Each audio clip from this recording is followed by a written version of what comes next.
어느 날 아침 남편을 출근시키고 아들을 유치원 차에 태워보낸 뒤 잠시 쉴까 하고 소파에 앉아서 커피를 마시고 있었어요. 그렇게 커피를 한 2모금 정도 마셨을까요? 휴대폰 벨이 요란하게 울려대서 봤더니 처음에는 모르는 번호였기에 전화를 받지 않았어요. 그럼에도 전화벨이 계속 울려댔고 혹시나 무슨 일이 생긴 걸까? 라는 생각이 들어 통화 버튼을 누르고는 여보세요? 라고 제가 말을 했는데요. 잘 지내냐? 너 혼자 잘 먹고 잘 사니까 좋은가 보구나? 전화를 걸어온 사람이 다짜고짜 물었어요. 적어도 사람이라면 나한테 전화하면 안 되는 거잖아? 난 통화하고 싶지 않으니까 다시는 전화하지 마. 라고 소리까지 지르다가 제가 전화를 끊어버렸어요. 그 목소리를 듣자마자 가슴이 답답해지면서 머리가 깨질 듯이 아프기 시작했거든요. 그렇게 제가 손까지 덜덜 떨며 의사가 처방해준 약을 꺼내서 급히 입안에 털어놓고는 물을 마신 후에 소파에 앉아 안정을 취했는데요. 벌써 시간이 꽤 지났음에도 불구하고 그 목소리를 듣는 것만으로도 이렇게 힘들 수가 있다니 참 대단하다는 생각까지 들었어요. 그렇게 소파에 앉아서 조용히 눈을 감은 채 진정하려고 노력하고 있었는데 문득 지나간 일들이 다시 떠오르기 시작했습니다. 벌써 시간이 한참 지난 일들이었는데요. 남편과 저는 5년이라는 기간 동안 교제를 했었어요. 교제를 하는 동안 남편이 빨리 결혼을 하자고 몇 번이나 말을 했었지만 제가 선뜻 대답을 하지 못하곤 했었는데요. 저기 수혁씨 마음은 잘 알겠는데 우리 집에서는 조금 더 있다 결혼하라고 하거든? 우리 조금만 더 있다가 하자. 제가 남편의 눈치를 보며 말했어요. 또? 우리 사귄 지 벌써 5년째야. 이 정도면 결혼할 때 된 거잖아. 내 친구 중에는 사귄 지 1년도 안 돼서 결혼한 친구들도 있어. 나도 빨리 결혼하고 싶단 말이야. 결혼해서 애도 빨리 낳고 자리를 잡는 게 좋을 것 같은데? 그리고 우리 집에서도 빨리 결혼하라고 난리야. 남편이 말했어요. 나도 알아. 근데 우리 엄마가 한 2년만, 아니 1년만 더 있다가 결혼하라고 해서 나도 눈치가 보여서 그렇지. 제가 기어들어가는 목소리로 말했어요. 왜? 지성이 때문에? 남편이 불만스러운 듯 물었고, 그렇기도 하고 내 동생 아직 대학생이잖아. 대학만 졸업하면 괜찮을 것 같긴 한데. 지희야, 내가 보기에는 끝날 것 같지가 않다. 그날따라 남편이 작정한 듯 제게 말했어요. 뭐? 그게 무슨 말이야? 끝날 것 같지가 않다니. 내가 보기엔 지성이 학교 졸업해도 널 놔줄 것 같지가 않아. 그 이유는 네가 잘 알잖아? 그 순간 남편이 제 눈을 뚫어지라 바라봤어요.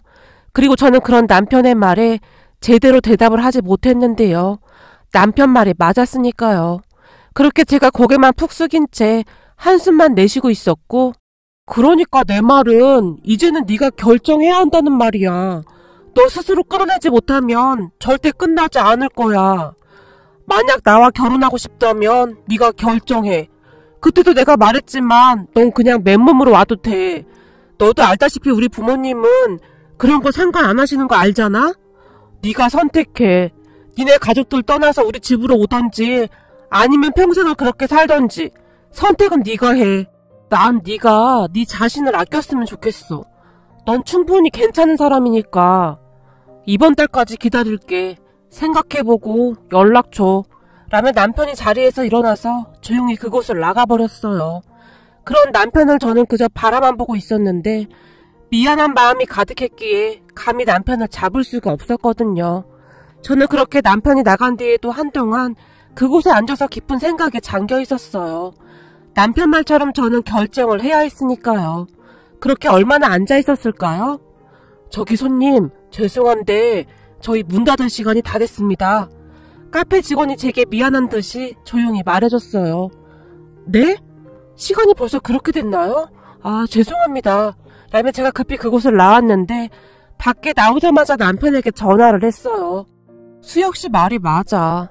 우리 엄마라는 사람은 내 동생이 대학 졸업하면 또 다른 핑계를 대서 나를 붙잡아둘 거야.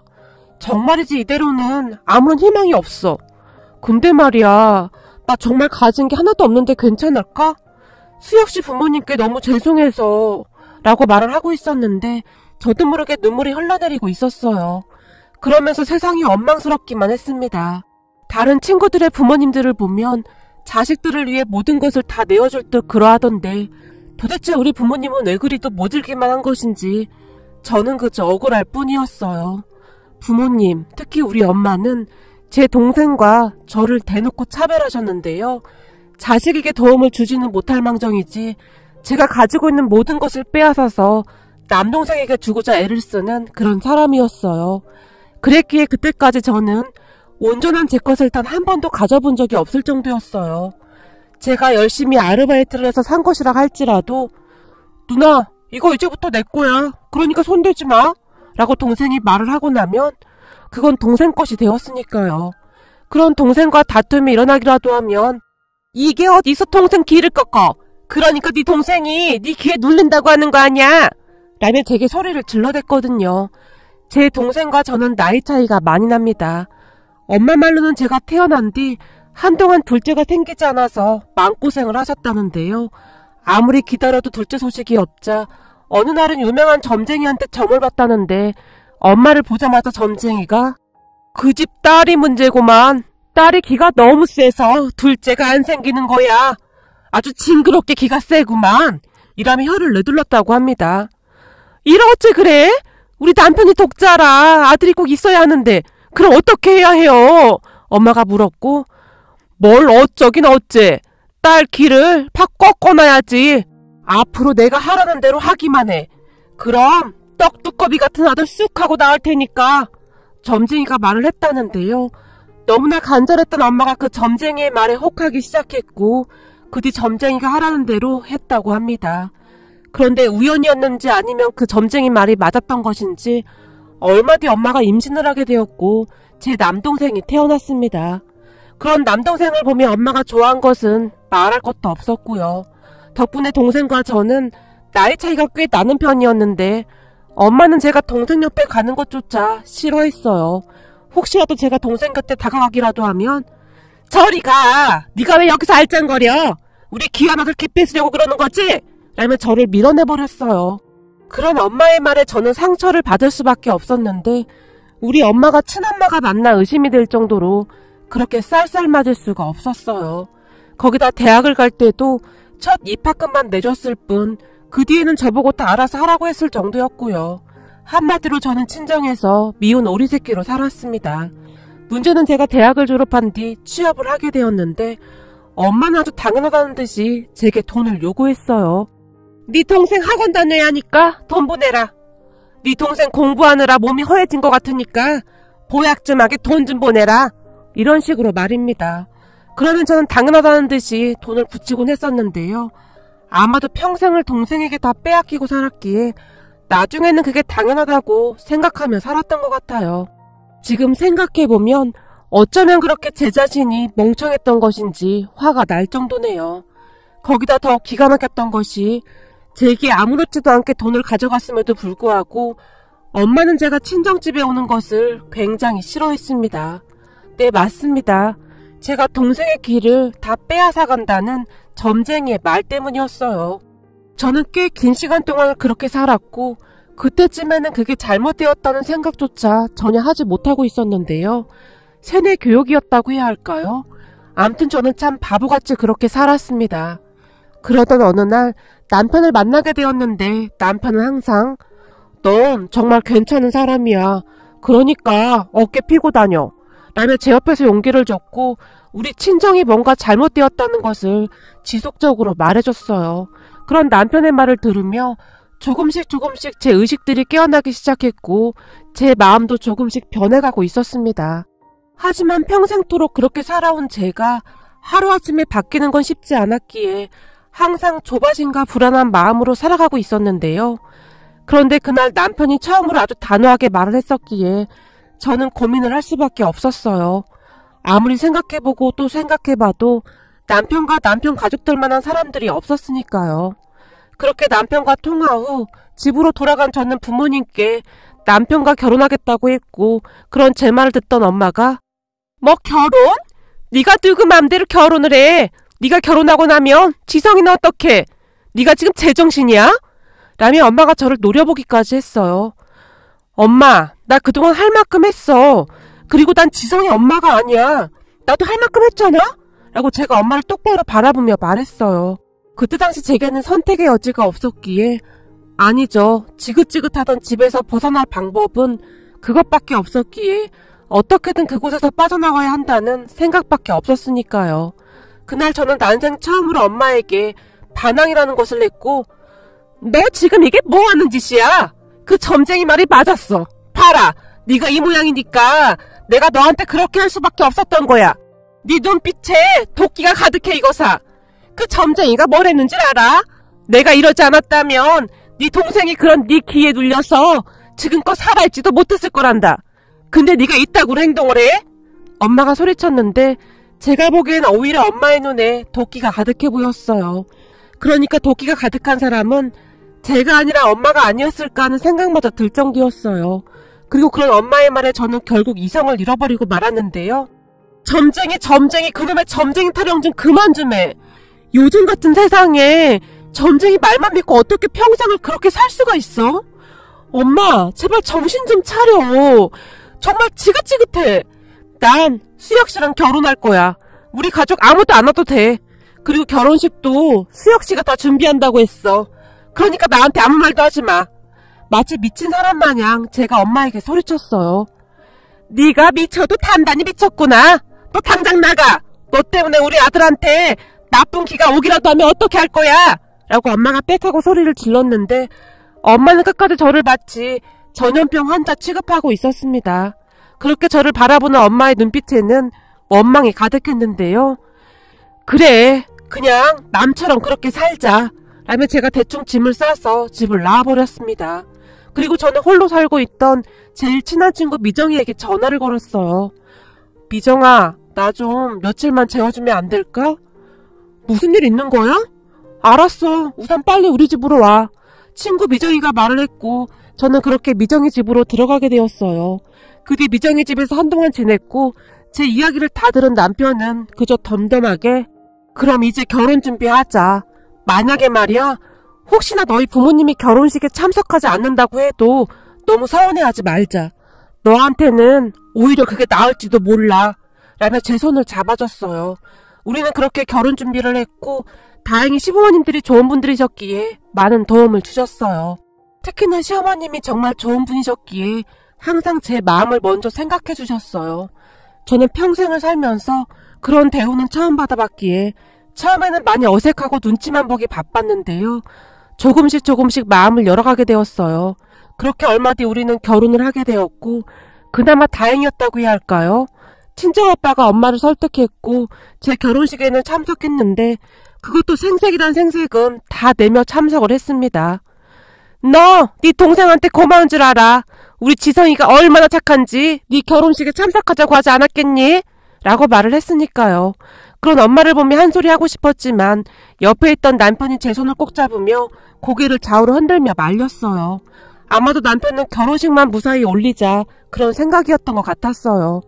어찌되었든 우리는 결혼을 했고 지긋지긋하던 집에서 벗어난 것이 그렇게 좋을 수가 없었어요. 하지만 결혼을 해서 친정에서 벗어났음에도 불구하고 친정의 굴레에서 완전히 벗어나진 못했는데요. 친정엄마가 수시로 전화를 해서는 돈 좀 보내라 라는 말을 했거든요. 그러면 저는 어쩔 수 없이 돈을 보내곤 했었는데 그러다가 우리에게 아이가 찾아왔고 제 임신 소식을 듣고는 제 절친인 미정이가 너 이제 아이도 생겼는데 니네 집과 완전히 끊어내야 해. 안 그럼 너뿐만 아니라 네 남편과 니네 시댁에도 민폐만 끼칠 거야.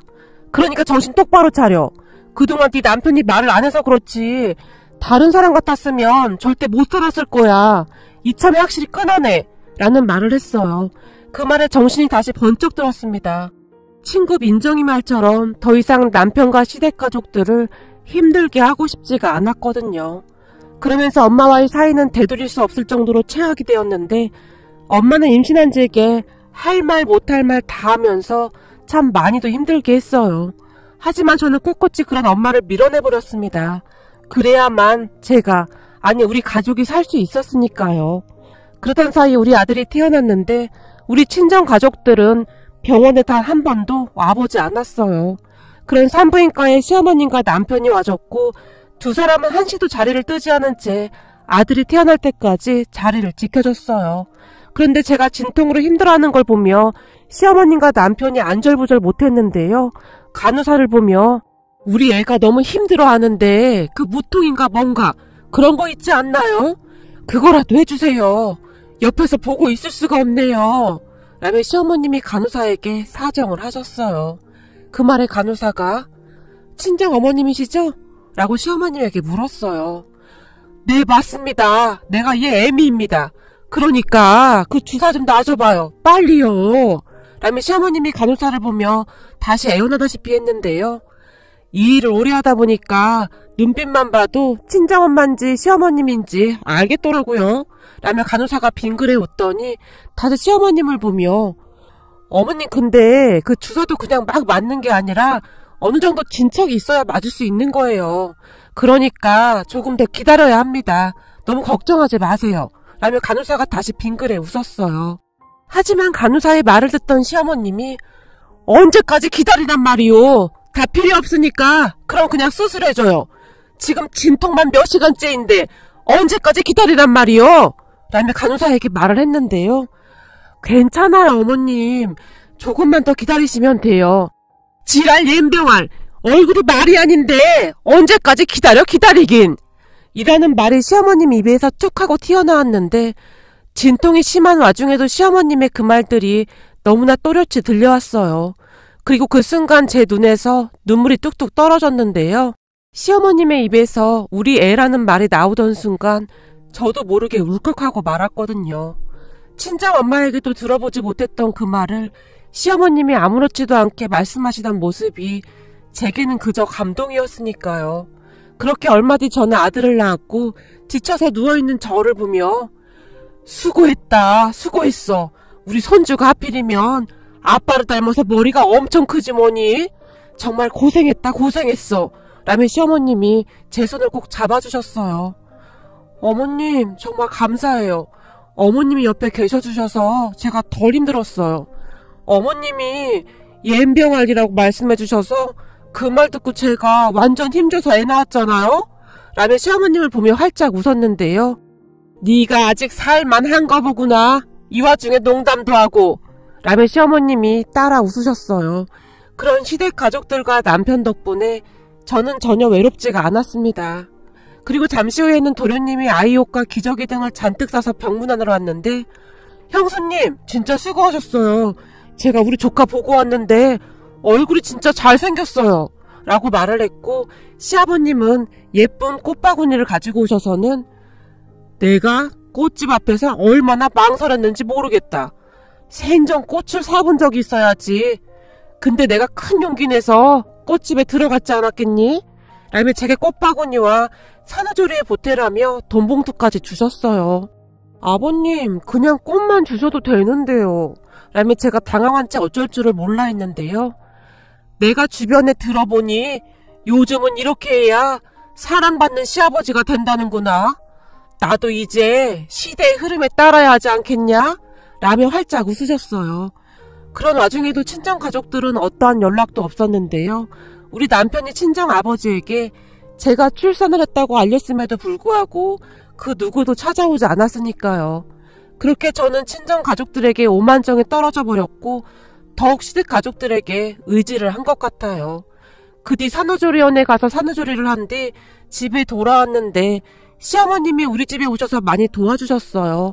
그러던 어느 날 시어머니께서 미역국을 끓여주셔서 미역국에 식사를 하고 있었는데 초인종 울리는 소리가 들렸고 내가 나가보마 라며 시어머님이 밖을 확인하셨는데요.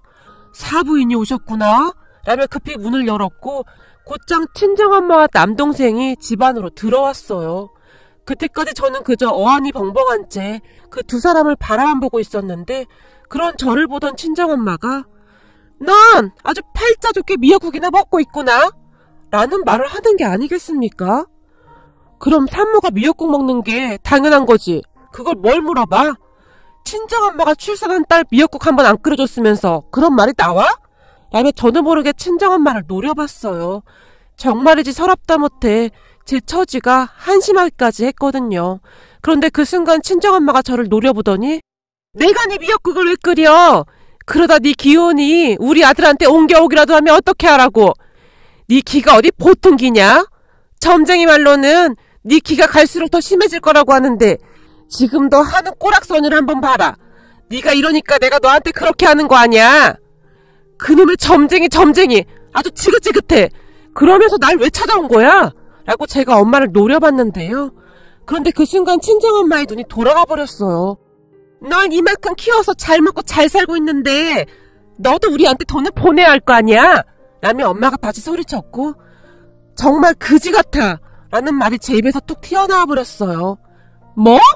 너 진짜 배는 게 없구나 라고 엄마가 소리를 지르더니 마치 손찌검이라도 할 듯이 손을 번쩍 들어 올렸어요. 그 모습에 시어머님이 아니 사돈 뭐 하시는 겁니까? 라며 놀라서 발만 동동 구르고 있었는데요.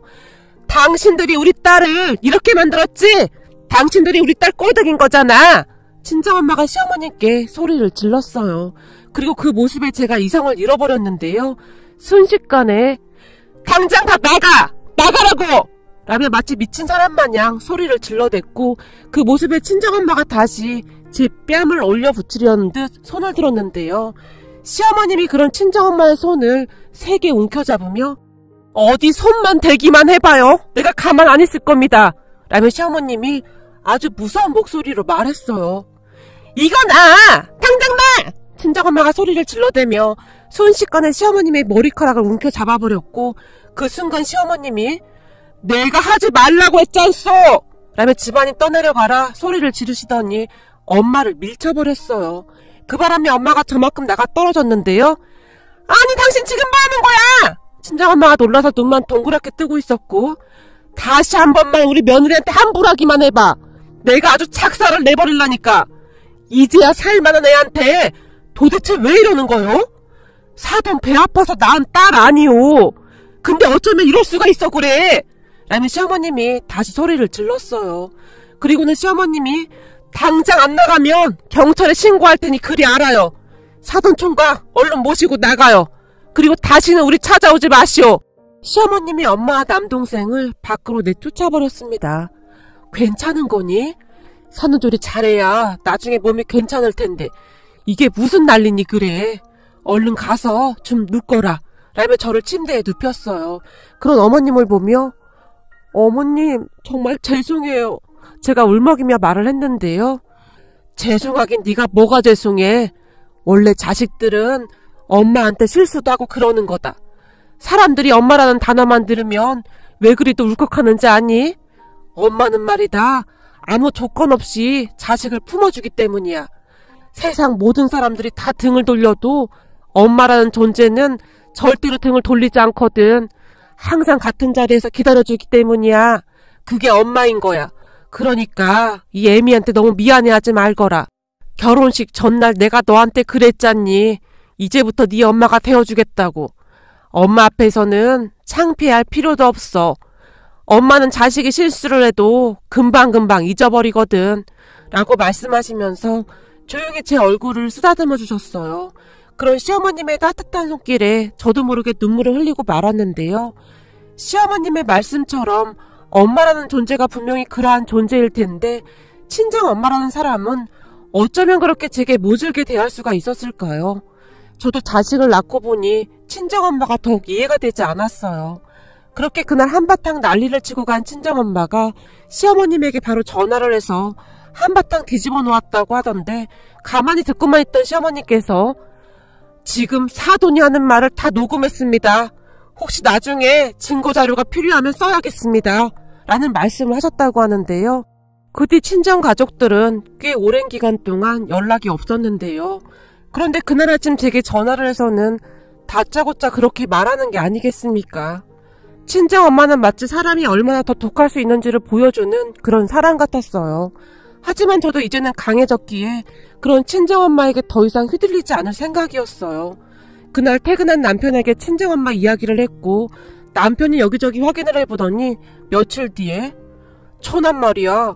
학교 졸업하고 무슨 여자를 만났다는데 무슨 다단계에서 일한다고 하던데 그 여자 꼬드김에 넘어가서 어디서 다단계 합숙도하고 탈탈 털렸다나 봐. 라며 조심스럽게 말을 꺼냈어요. 뭐? 다단계? 피라미드 그런 거? 진짜 기가 막힌다. 내가 기를 다 뺏어간다고 하더니 여자한테 홀라당 털려먹었네. 진짜 어이가 없다. 엄마가 좋아하는 그 점쟁이가 그거 내 몰랐을까? 라며 제가 비웃었는데요. 그렇잖아도 그 점쟁이 말 믿고 국까지 한 모양인데 거기도 돈을 꽤 많이 써서 지금 처갓집 초상집이래. 그래서 당신한테 전화한 거야. 많이 심각하다고 하더라고. 남편이 제 눈치를 보며 말했어요. 난 그동안 할 만큼 했어. 더 이상 그 집에 관심도 없어. 라며 제가 단호하게 말했는데요. 그런 제 말은 진심이었어요. 평생토록 그렇게 힘들게 하던 가족들에게 이미 정이 떨어질 대로 떨어졌기에 더 이상 엮이고 싶지도 않았거든요. 그 뒤 친정 식구들에게 몇 번 더 연락이 왔지만 저는 연락을 받지 않았습니다. 물론 남편도 받지 않았고요. 그런 저를 보며 친정엄마가 독한 것이라는 말을 했지만 저는 더욱 독해지려고요. 그래야만 제 가족을 지킬 수가 있을 테니까요. 시어머님 같은 엄마도 계신데 친정엄마 같은 엄마도 있네요. 그러다 어느 날 제가 시어머님께 어머님, 사실 저는 어머님 보고 많이 놀랐어요. 제가 친자식도 아닌데 저한테 너무 잘해주셔서요.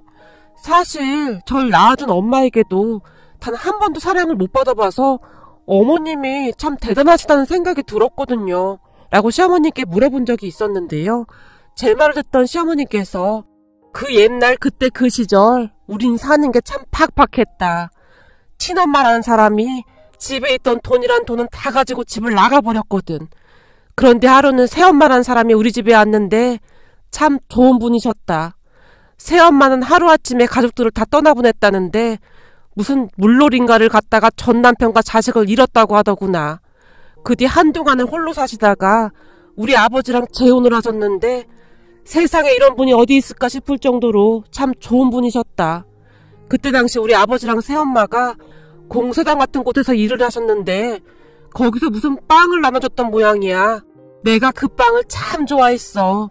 근데 새엄마가 항상 그걸 먹지도 않고 그대로 가지고 오지 않았겠니? 생각해봐라. 그 막노동을 하면서 얼마나 힘들었겠니? 그런데 그걸 꼭 가지고 와서 날 주시곤 했다. 철없던 나는 그걸 맛있게 먹었었는데 그런 나를 보며 엄마가 채알라 천천히 먹어 라며 물까지 따라주셨어. 난 항상 그 기억이 잊혀지지가 않는구나. 그래서 그랬는지 나는 그 뒤 빵을 잘 먹지 않는단다. 그 빵만 보면 그 시절 그 힘든 일을 하셨던 우리 엄마가 얼마나 배가 고팠을까 하는 생각이 들어서 목이 메어 먹을 수가 없어. 라며 시어머님이 조용히 눈물을 훔치셨어요. 그런 시어머님의 말씀에 따르면 그때 당시 시어머님도 친엄마에게 온전한 사랑을 받지 못했었기에 저를 볼 때마다 그렇게 안쓰러웠다고 하셨어요. 그러니까 내 눈치 볼 거 없다. 세상을 살다 보면 이런 사람도 있고 저런 사람도 있는 거 아니겠니? 우리 생모도 전 재산을 다 가지고 도망쳤다는데 그 뒤 얼굴 한 번을 못 봤거든. 그나마 넌 나보다 낫지 않니? 그래도 이만큼 키워주시긴 했으니까 그것만으로도 감사하게 생각하고 살아. 그리고 앞으로는 내가 네 엄마가 되어줄 테니까 예전에 힘들었던 기억은 다 지워버리고 살도록 해. 라며 시어머님이 활짝 웃으셨어요. 시어머님의 말씀을 들으며 시어머님이 제게 왜 그리도 따뜻할 수 있었는지 알게 되었는데요. 비록 친엄마에게는 사랑을 받지 못했지만 새엄마의 사랑이 있었기에 이토록 따뜻한 분이 될 수 있지 않았을까 하는 생각을 해봅니다. 저도 시어머님의 사랑을 받으며 조금씩 그렇게 바뀌어가고 있는데요. 앞으로는 더욱더 좋아지리라 생각합니다. 어머님, 항상 감사합니다.